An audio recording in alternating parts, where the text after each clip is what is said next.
రాముడిపై తాను చేసిన వ్యాఖ్యలు సోషల్ మీడియాలో వైరల్ కావడంతో అద్దంకి దయాకర్ వివరణ ఇచ్చారు. నిర్మలో తాను చేసిన వ్యాఖ్యలను వక్రీకరించారని అన్నారు. ఇక అమిత్ షా మోడీని రాజకీయంగా విమర్శిస్తే రాముడు అంశాన్ని తెరపైకి తెచ్చి పబ్బం గడుపుతున్నారని ఫైర్ అయ్యారు. రామ భక్తుల మనోభావాలను తాను ఎప్పటికీ దెబ్బతీయనని చెప్పారు. రాముడు అందరివాడు అని, బీజేపీకి మాత్రమే దేవుడు కాదని అన్నారు. ఇక రామనామాన్ని యుద్ధనినాదంగా మార్చొద్దని ఆయన రిక్వెస్ట్ చేశారు. రాముడు అందరివారు, రాముడు బీజేపీ వాళ్లకు మాత్రమే సొంతం కాదు.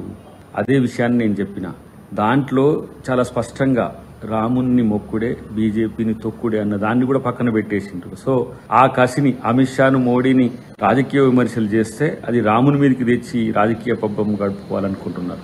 రాముణ్ణి నమ్ముకునే వాళ్ళం మేమైతే, రాముణ్ణి అమ్ముకునే వాళ్ళు బీజేపీ మిత్రులు. సో ఒక పవిత్రమైన రామనామాన్ని యుద్ధ నినాదంగా మార్చొద్దు.